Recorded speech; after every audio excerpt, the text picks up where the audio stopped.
शख्सियत का नाम गौसे आजम है। अल्लाह पाक ने साहिबे मदद बनाकर भेजा है। तो सरकार गौस पाक ना छोटे से हैं, 7 साल की उम्र है। आप एक मैदान में खेल रहे हैं और बाल के साथ खेल रहे हैं। कभी बाल पकड़ रहे हैं, कभी उछाल रहे हैं, कभी पकड़ रहे हैं, कभी उछाल रहे हैं। तो उतनी देर में ना वहां से एक माई, एक बुढ़िया अपने साथ एक नौजवान खातून को लेकर रोती रोती जा रही थी और ज़ारो कतार रो रही थी। ज़ारो कतार समझ आ रही है? और ज़ारो कतार रो रही थी। तो सरकार उस पाक से रहा ना गया। आप उस बुढ़िया के करीब जाते हैं और जाकर फरमाते हैं कि ए बुढ़िया, ए माई, तू रो क्यों रही है? तू रो क्यों रही है? तो वो माई कहती है, अब माई को पता नहीं था कि ये गौसे आजम है। माई कहती है, बेटे तू अभी बहुत छोटा है, तू मेरा मसला नहीं समझ पाएगा, तू मेरी प्रॉब्लम नहीं समझ पाएगा, मैं तुझे नहीं बताती। तो सरकार गौस पाक फरमाते हैं, माई बता तो दे, बताने में क्या जाता है? तो वो औरत कहने लगी, बेटे मैंने तुझे कहा तो है कि मेरी प्रॉब्लम तू नहीं समझ सकता, तू अभी बहुत छोटा है। तो सरकार गौस पाक फरमाते हैं, माई बता तो दे, माई बता तो दे, बताने में क्या जाता है? तो वो माई कहती है, हाँ बताने में क्या जाता है। बताने लगी, कहती है, बेटे सुन, ये जो मेरे साथ नौजवान खातून औरत चल रही है, ये मेरी बहू है, ये मेरी बहू है। मैंने 10 साल पहले इसकी शादी अपने बेटे से करवाई, तो 10 साल हो गए, इसकी औलाद नहीं हुई, इसकी औलाद नहीं हुई। तो अब मैं अल्लाह के वली की बारगाह में गई थी, मैं उनके पास गई, मैंने कहा उनसे दुआ करवा लूं, उनसे हिसाब करवा लूं। मैं उनके पास गई तो उन्होंने लोहे महफूज में देख कर बताया, उन्होंने लोहे महफूज में देख कर बताया कि माई तेरे बेटे की मुकद्दर में कोई औलाद नहीं। तो बेटे यही अफसोस करते हुए रो रही हूँ, इसी बात पे रो रही हूँ, अपनी बदकिस्मत पर रो रही हूँ। अब मेरी नस्ल आगे नहीं बढ़ेगी, मेरा खानदान यहीं पे खत्म हो गया। तो सरकार गौस पाक फरमाते, माई बस इतने कुछ के लिए रो रही है, बस इतने कुछ के लिए रो रही है। तो वो औरत कहने लगी, वो माई कहने लगी, बेटे मैंने तुझे कहा तो था कि तू अभी बहुत छोटा है, तुझे समझ नहीं आएगी। बेटे ये तेरे लिए छोटी सी बात है, मेरे लिए बहुत बड़ी बात है। अब मेरी नस्ल खत्म हो गई, अब मेरा खानदान आगे नहीं बढ़ेगा, इसी अपनी बदकिस्मत पर रोती जा रही हूँ।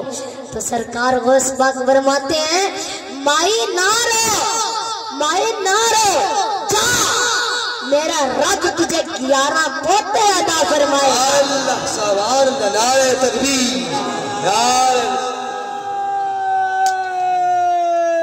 तकबीर, नारे रिसालत, नारे तहकीक, नारे हैदरी। अल्लाह अल्लाह किए जाने से अल्लाह न मिलेगा, अल्लाह अल्लाह किए जाने से अल्लाह न मिलेगा। अल्लाह वाले हैं जो अल्लाह से मिला देते हैं। समझ आ रही है मेरी बात की? किस किस को समझ आ रही है? जरा हाथ खड़ा करें। तो सरकार गौस पाक ने फरमाया, माई जा मेरा रब तुझे 11 पोते अदा फरमाएगा। तब वो माई खुश हो गई, खुश होकर जाने लगी, खुश होकर जाने लगी और चली गई। अब उस औरत को तो नहीं पता था कि ये गौस पाक है। तो इसी तरह जिंदगी गुजर रही थी। दो महीने के बाद गुड न्यूज, 2 महीने के बाद गुड न्यूज, 2 महीने के बाद उसे बच्चे की खुशखबरी मिली। तो वो माई सोचने लगी कि जहां 10 साल से औलाद नहीं हो रही थी, और उस दिन तो मैं अल्लाह के वली के पास भी गई थी, तो उन्होंने भी कहा था कि बच्चा नहीं होगा, तो फिर ये बच्चा कैसे? फिर वो माई सोचती है, हाँ उस बच्चे ने कहा था कि मेरा रब तुझे कियारा पोते अदा करवाएगा। क्या बात। तो वो सोचने लगी, हाँ उस बच्चे के पास जाती हूँ। तो वो उस मोहल्ले में आती है और आकर लोगों से पूछती है कि यहाँ पे एक बच्चा बाल से खेल रहा था, यहाँ पे एक बच्चा बाल से खेल रहा था। तो लोगों ने कहा, बीबी तू पागल हो गई है, हर बच्चा तो बाल से खेलता है, हर बच्चा ही बाल से खेलता है, चल भाग जा। तो वो वहां से चली गई। उस माई ने 9 महीने तक ढूंढा। कितने महीने तक? 9 महीने तक ढूंढा। सरकार गौस पाक उसे नहीं मिले, लेकिन घर में पोता आ गया, घर में पोता आ गया। तो पहला पोता हो गया, दूसरे साल में दूसरा पोता, तीसरे साल में तीसरा पोता, चौथे साल में चौथा पोता। तो जब 11 साल में 11 पोते हो गए ना, जब 11 साल में पोते हो गए, तो इधर सरकार गौस पाक की उम्र 18 साल की हो गई थी। तो जब सरकार गौस पाक 18 साल के हुए ना, तो सरकार गौस पाक ने अपने बगदाद शहर की एक जामे मस्जिद में अपनी विलायत का ऐलान किया। सरकार गौस पाक ने अपनी जामे मस्जिद, बगदाद की जामे मस्जिद में अपनी विलायत का ऐलान किया। तो पूरे बगदाद में शोर मच गया, हलचल मच गई कि अब्दुल कादिर ने अपनी विलायत का ऐलान किया है। तो आपको पता ही है, एक मुंह से बात निकलती है तो दूसरे कान पे पहुंचती है, दूसरे मुंह से निकलती है तीसरे कान में पहुंचती है। तो इस तरीके से बात पहुंचती मेरे गौस पाक के पास और माई के पास पहुंची। बात पहुंचती माई के पास पहुंची। तो लोगों ने माई को बताया, तो माई कहने लगी, वो सब तो ठीक है, लेकिन ये बताओ उसकी उम्र कितनी है? माई कहने लगी, ये बताओ उसकी उम्र कितनी है? तो लोग कहने लगे, उसकी उम्र 18 साल की है, उसकी उम्र 18 साल की है। फिर माई ने सोचा, अच्छा तो फिर ये वही बच्चा है, 11 साल पहले ये 7 साल का था, चलो इससे मुलाकात करते हैं। तो माई ने लोगों से उसका एड्रेस पूछा। माई ने पूछा कि वो कहाँ रहते हैं, तो एड्रेस पूछ लिया। तो अब माई सरकार गौस पाक के पास आती है। माई सरकार गौस पाक के पास आती है और आकर कहती है कि गौस पाक, 11 साल पहले हमारी मुलाकात आपके साथ हुई थी, जब आप बाल लेकर खेल रहे थे। अब मेरे गौस ने फरमाया, माई, हाँ माई, वो मैं ही था, हाँ माई, वो मैं ही था।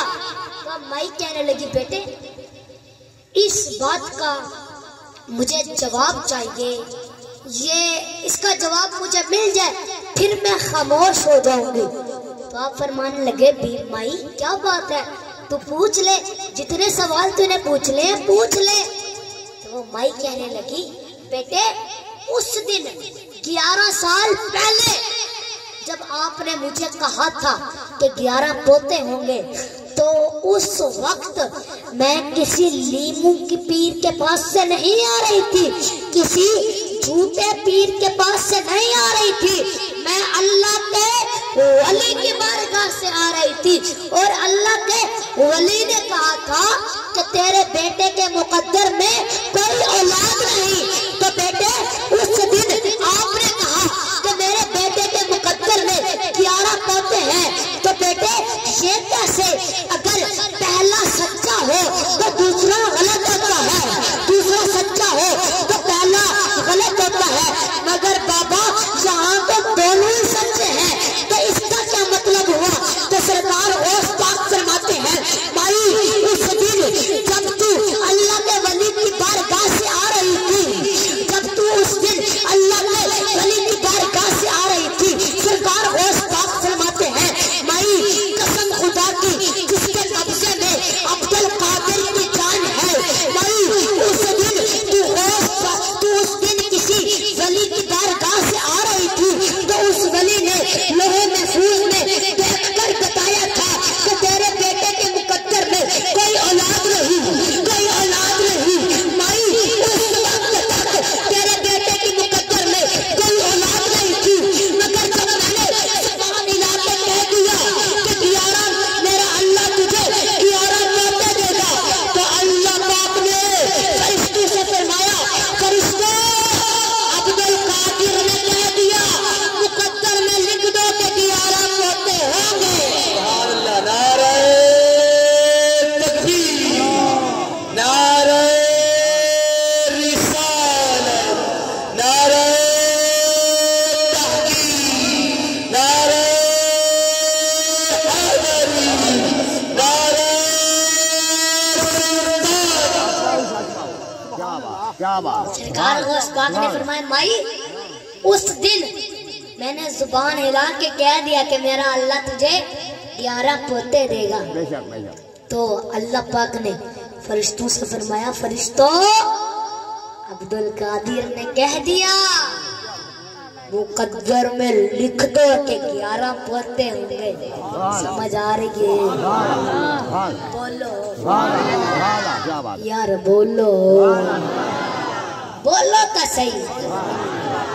क्या बात है। तो मेरे बुजुर्गों, जो अल्लाह पाक के वली होते हैं ना, जो अल्लाह पाक के वली होते हैं वो बड़े रहम दिल होते हैं, वो बड़े रहम दिल होते हैं। मेरे बुजुर्गों तवज्जो फरमाए, हजरत जुनैद बगदादी रहमतुल्लाह अलैह, अपने दौर में इनका बड़ा नाम था और अल्लाह पाक के वली भी थे।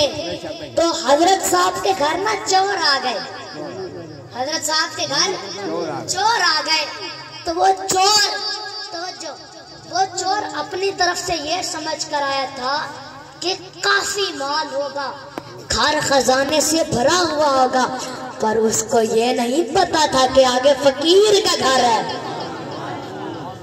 तो वो चोर आया, आके उसने देखा मेरे बुजुर्गों कुछ भी नहीं था। एक जगह पे कुरान मजीद पड़ा था, एक जगह पे तस्बीह खड़ी थी, एक जगह पे मुसल्ला बिछा हुआ था और एक जगह पे नजर आया कि हजरत साहब का कुर्ता लटका हुआ था। तो अब चोर ने कहा कि है तो कुछ भी नहीं, है तो कुछ भी नहीं, चलो इसी कुर्ते को ले चलते हैं, जाके बेचेंगे। तो अब उस चोर ने हजरत साहब का कुर्ता चोरी कर लिया, कुर्ता चोरी कर लिया। तो हर दुकान पे जाए और जाकर कहे यार ये कुर्ता ले ले, मैंने इसको बेचना है। तो हर दुकान वाला कहे मैं तो नहीं लूंगा, मैं तो नहीं लूंगा। पहले तू इस बात पे गवाह ला कि ये कुर्ता तेरा ही है। समझ आई है? पहले तू इस बात पे गवाह ला कि यह कुर्ता तेरा ही है।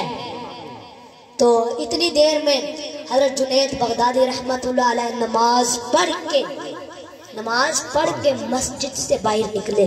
तो मस्जिद के सामने एक दुकान थी और उस दुकान पर वही चोर खड़ा था। तो हजरत साहब ने देखा कि ये कुर्ता तो मेरा है, ये कुर्ता तो मेरा है। तो वो उस वक्त चोर दुकानदार से कह रहा था कि यार किसी ने भी नहीं लिया, चल यार तू ही ले ले, तू ही ले ले। तो वो कहने लगा यार ले तो मैं लूंगा, लेकिन पहले तू इस बात पे गवाह ला कि ये कुर्ता तेरा ही है। तो हजरत जुनैद बगदादी रहमतुल्लाह अलैह उस दुकान पर गए और जाकर फरमाया, तू इसका कुर्ता ले ले, तू इसका कुर्ता ले ले, मैं इसका गवाह हूं। तो इसका कुर्ता ले, मैं इसका गवाह हूं। तो अब वो चोर जाने लगा, हजरत साहब के कदमों में गिर गया और कहने लगा। अब हजरत साहब चाहते तो उसकी चमड़ी उतरवा देते, खाल उतरवा देते, लेकिन हजरत साहब ने कुछ नहीं कहा। हजरत साहब ने फरमाया, जा। तो मेरे बुजुर्गों, ये है अल्लाह वालों की शान, ये है अल्लाह वालों की शान।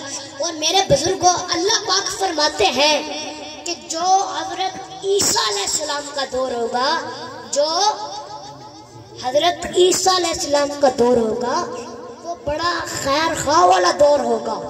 उस दौर में कोई ज़कात लेने वाला नहीं बचेगा, कोई ज़कात लेने वाला नहीं बचेगा, सब अमीर होंगे। मेरे बुजुर्गों, अल्लाह पाक चाहे तो आप भी सबको कर देते हैं, कर सकते हैं, लेकिन नहीं। अल्लाह पाक फरमाते हैं, अल्लज़ी खलक़ल मौत वल हयात लियब्लुवकुम व अय्युकुम अहसनु अमला। मैं किसी को देकर आजमाऊंगा और किसी को ना देकर आजमाऊंगा, किसी को देकर। अल्लाह पाक ने फरमाया, इस दौर में मैं किसी को देकर आजमाऊंगा और किसी को ना देकर आजमाऊंगा, और उस दौर में सबको अमीर कर दूंगा, उस दौर में सबको अमीर कर दूंगा। मेरे बुजुर्गों, समझ आ रही है? थके बैठे हो? बोलो, हाथ उठा के बोलो। तवज्जो फरमाओ, एक बात याद आई। रज़ा भाई तवज्जो, एक मिनट।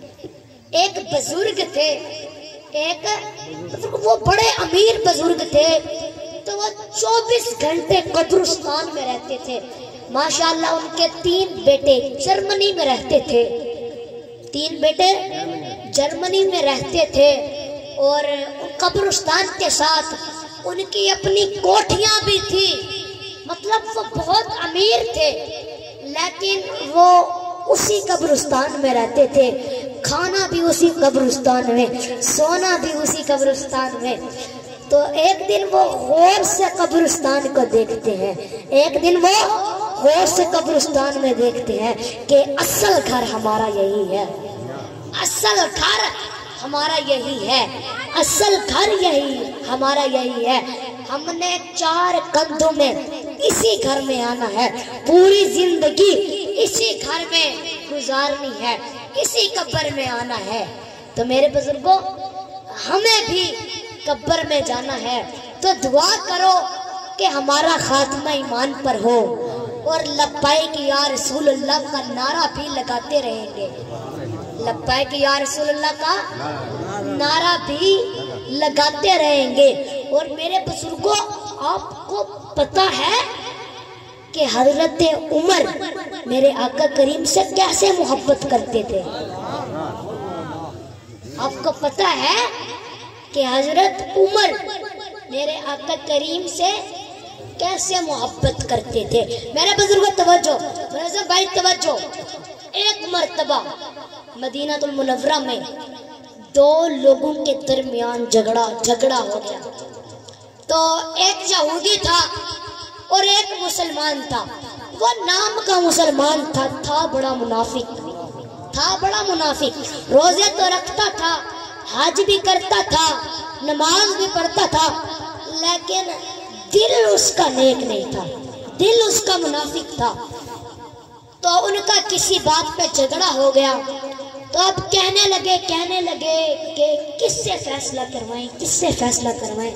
चलो अल्लाह के नबी की बारगाह में चलते हैं, अल्लाह के नबी की बारगाह में चलते हैं, अल्लाह के नबी की बारगाह में चलते हैं। तो मेरे नबी की बारगाह में आए, तवज्जो, मेरे नबी की बारगाह में आए।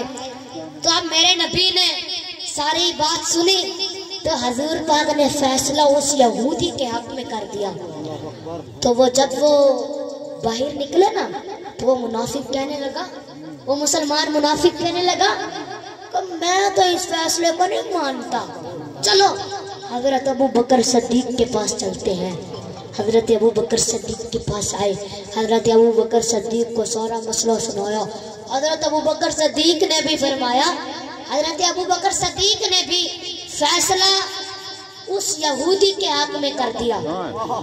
तो फिर वो जब हजरत अबू बकर सिद्दीक के बारगाह से बाहर निकले तो फिर वो मुसलमान मुनाफिक कहने लगा, मैं इस फैसले को भी नहीं मानता, चलो हजरत उमर के पास चलते हैं। चलो हजरत उमर के पास चलते हैं। हजरत उमर के पास आए और आकर सारा मसला सुनाया। यहूदी ने कहा कि ऐ उमर, पहले हम गए थे अल्लाह के नबी की बारगाह में, आपके नबी की बारगाह में, तो उन्होंने फैसला मेरे हक में कर दिया। तो फिर हम ये मुसलमान मुनाफिक ये फैसले को नहीं माना। फिर हम हजरत अबू बकर सिद्दीक के पास गए थे, उन्होंने भी फैसला मेरे हक में कर दिया, फिर भी ये नहीं माना।